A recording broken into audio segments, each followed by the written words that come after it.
Selamat berjumpa kembali saudara kasih Tuhan. Mari kita persiapkan diri kita untuk segera masuk dan terima firman Tuhan. Sebelumnya marilah kita berdoa. Mari kita berdoa. Terima kasih Tuhan, kami umat-Mu siap menyambut firman-Mu. Urapilah kami semua dan urapi hamba-Mu yang akan menyampaikan firman ini, agar firman ini tidak kembali dengan sia-sia, tapi boleh tumbuh dalam hidup kami dan menghasilkan buah yang baik dan berlipat ganda di hadapan-Mu, yaitu 30 kali, 60 kali, bahkan 100 kali ganda. Dan berikan juga ya Tuhan urapan khusus daripada-Mu, yaitu urapan roh hikmat dan wahyu, agar kami semua boleh menangkap dan mengerti maksud dan isi firman-Mu ini dengan baik dan benar. Terima kasih Tuhan, kami siap sambut firman-Mu ini hanya dalam satu nama yang berkuasa, yaitu nama-Mu, Tuhan Yesus Kristus. Haleluya, amin. Sekali lagi shalom kasih Tuhan. Mari kita persiapkan diri kita untuk masuk dalam firman Tuhan. Tema dari firman Tuhan saat ini saya pilihkan yang bertemakan mengingat-ingat kasih setia dan anugerahnya ya. Dalam hidup ini saudara semua ada dua kegiatan yang berlawanan, yaitu yang pertama mengingat dan yang kedua melupakan. Ini betul-betul berlawanan ya. Perlu bagi kita untuk memilah-milah mana yang perlu untuk dilupakan, sebaliknya mana yang perlu untuk diingat-ingat selalu. Kalau salah penilaian lalu salah milih, akhirnya amat merugikan bagi kita sendiri. Misalnya yang harus dilupakan adalah satu, kegagalan kita di masa lalu untuk bisa tetap bersemangat untuk maju, kata orang bisa move on. Yang kedua, luka batin agar bisa move on lagi kita ya. Berikutnya, kesalahan orang lain pada kita agar kita tidak menyimpan dendam, tidak menyimpan sakit hati, ingin balas dendam dan lain sebagainya dan lain-lain. Itu semua harus dilupakan ya. Tapi bukan yang semua yang terjadi kita lupakan, ada sebaliknya yang harus kita ingat-ingat selalu, yaitu apa? Kebaikan budi dari orang lain kepada kita, agar kita tidak menjadi orang yang lupa daratan dan jadi orang yang membalas budi dengan air susu dengan air tuba ya. Yang kedua, apa yang harus kita ingat lagi? Perjalanan hidup kita, untuk menjadikan itu pelajaran buat kita, pengalaman kita pelajari supaya kita bisa ngambil yang baik dan meninggalkan yang buruk ya. Jadikan itu pelajaran hidup kita, agar apa? Kalau kita dulu pernah jatuh tersandung batu, jangan sampai tersandung lagi ke masa depan batu yang sama. Kenapa? Karena dunia pun mengatakan keledai sekalipun tidak tersandung pada batu yang sama dua kali. Masakan kita orang percaya anak Tuhan tersandung bolak-balik pada batu yang sama saja ya. Nah itu perlu ya kita mengingat-ingat. Lalu apa lagi? Nah paling penting, kemurahan, kasih setia, anugerah Tuhan kepada kita, agar kita selalu ingin dekat dengan Tuhan, selalu ingin membalasnya dengan pelayanan perbuatan kita, hidup kita. Haleluya ya. Antara lain itu. Jadi ada yang kita harus ingat, ada yang harus kita lupakan. Dengan tetap mengingat kasih setia dan anugerahnya yang akan kita hasilkan, yang dapat hidupin apa ya? Kalau kita mengingat-ingat terus kasih setia, anugerah, kebaikan Tuhan hidup kita, yang pertama ya, apa yang kita dapat dalam hidup kita? Pertama, kita tidak akan mudah diperdaya dan dihasut iblis. Kalau kita mudah diperdaya, walaupun sudah baik dengan kita Tuhan, kalau kali ini tidak keinginan kita tidak keturutan, lalu kemudian kecewa kepada Tuhan. Itu namanya terperdaya, dihasut iblis ya. Kita baca Efesus 4 ayat 27. Dan janganlah beri kesempatan kepada iblis dengan ini ya, tidak mengingat-ingat kasih setia anugerah Tuhan buat kita. Yang kedua, Efesus 6 ayat 11. Kita baca. Karena perjuangan kita bukanlah melawan darah dan daging, tapi melawan pemerintah-pemerintah, melawan penguasa-penguasa, melawan penghulu-penghulu dunia yang gelap ini, dan melawan roh jahat yang di udara, yaitu akan seringkali menghasut kita, mengintimidasi kita, kecuali kita mengingat-ingat terus kasih setia dan anugerah Tuhan. Tapi bukan diam aja ya, berusaha bertindak sesuai dengan itu ya. Yang berikutnya kita baca Yakobus 4 ayat 7. Karena itu tunduklah kepada Allah dan lawanlah iblis, maka ia akan lari daripadamu. Lawan, jangan mau terperdaya, jangan mau terhasut. Lalu berikutnya yang terakhir untuk poin ini, kita baca 2 Korintus 12 ayat 16. 2 Korintus 12 ayat yang ke-16. Nah ini ya, baiklah, aku sendiri tidak merupakan satu beban bagi kamu, tapi kamu katakan, dalam kelicikanku aku telah menjerat kamu dengan tipu daya. Itu gaya si iblis ya, sering menjerat kita dengan tipu daya. Jadi berhati-hati dengan itu, bekal kita untuk menghadapinya dengan salah satunya mengingat-ingat terus kebaikan Tuhan, kasih setia Tuhan, anugerah Tuhan buat kita. Dan itu bagikan benteng yang kokoh yang bisa melindungi kita dari segala tipu daya, intimidasi, godaan si iblis, sehingga dapat kita lawan dan kita bisa mengatasinya. Yang kedua, apa yang bisa kita dapat kalau kita mengingat-ingat selalu kebaikan dan kasih setia Tuhan, anugerah Tuhan? Kita akan semakin cinta kepada Tuhan ya. Kita baca dulu di Sakaria 8 ayat 19. Sakaria 8 ayat 19. Beginilah firman Tuhan semesta alam. Waktu puasa dalam bulan keempat, dalam bulan yang kelima, dalam bulan ketujuh, dan dalam bulan 10 akan jadi kegirangan dan sukacita, dan menjadi waktu perayaan yang mengembirakan bagi kaum Yehuda. Maka cintailah kebenaran dan damai. Masa puasa sebenarnya masa yang secara daging tidak enak, mau makan tidak bisa, harus ya ini jadi menahan diri.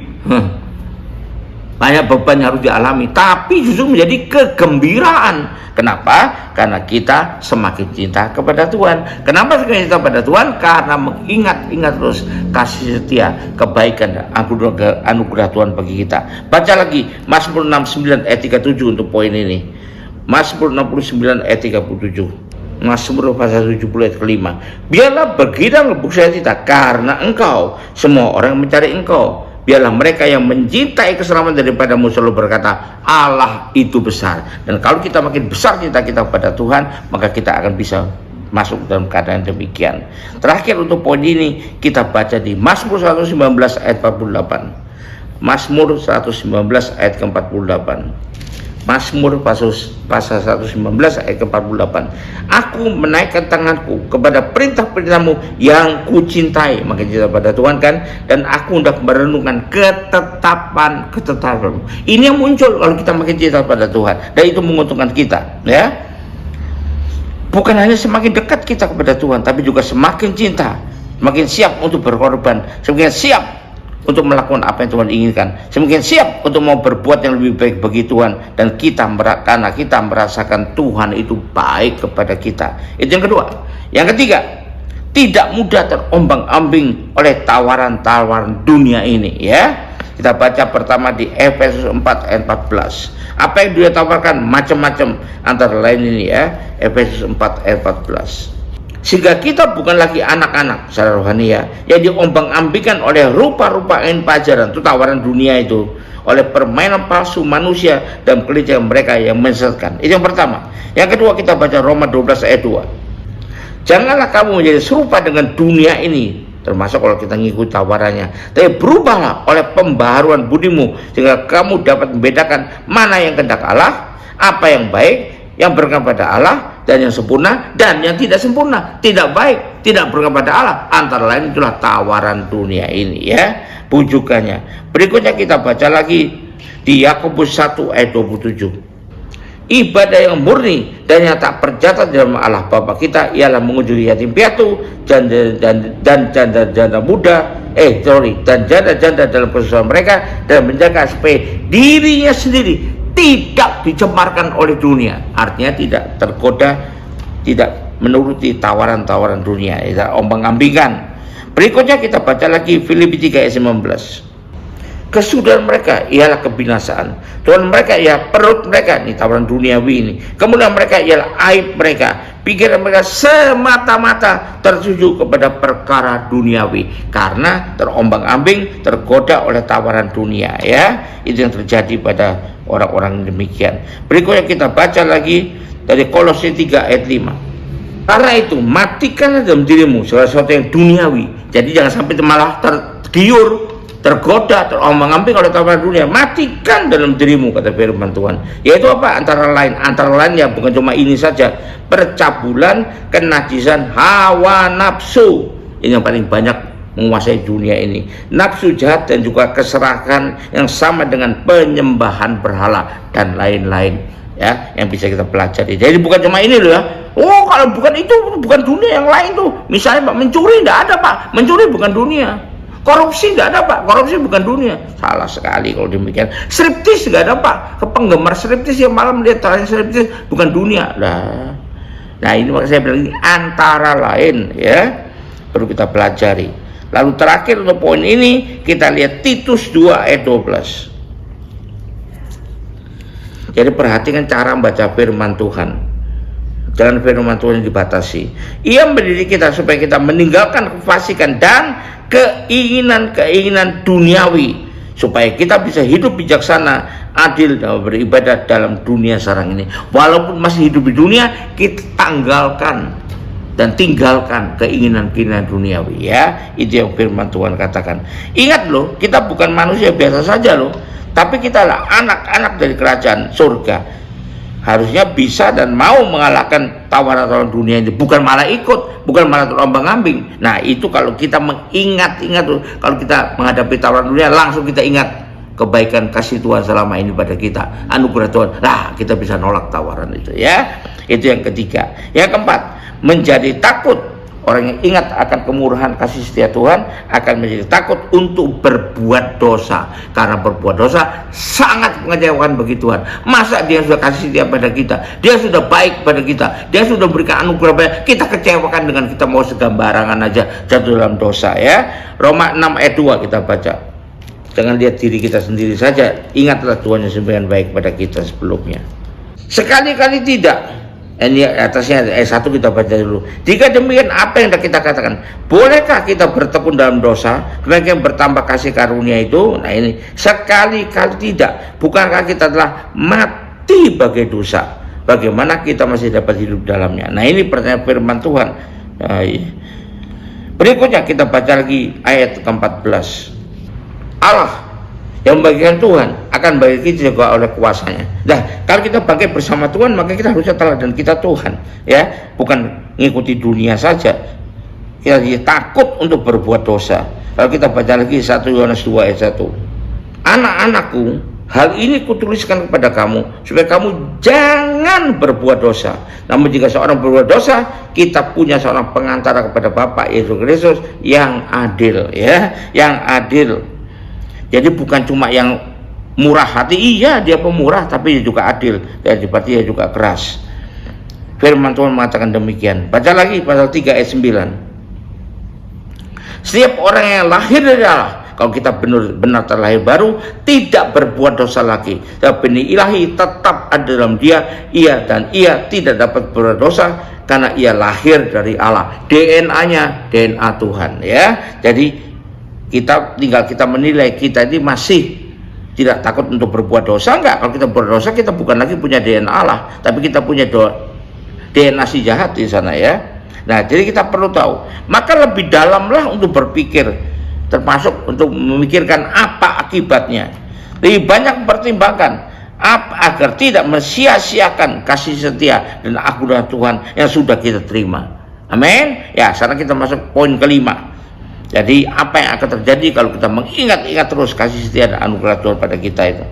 Kita makin bersemangat untuk berjuang dan untuk maju. Kita baca 1 Timotius 4 ayat 10. Itulah sebabnya kita berjerih payah berjuang karena kita menaruh pengharapan kita kepada Allah yang hidup, juru selamat semua manusia, terutama mereka yang percaya. Ya, kita tahu terutama mereka yang percaya.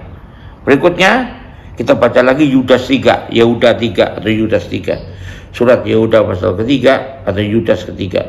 Saudara-saudara yang kekasih, sementara aku bersungguh-sungguh berusaha menulis kepada kamu tentang keselamatan kita bersama, aku merasa terdorong untuk menulis kepada kamu dan menasihati kamu, supaya kamu tetap berjuang untuk pertahankan iman yang telah disampaikan kepada orang-orang kudus.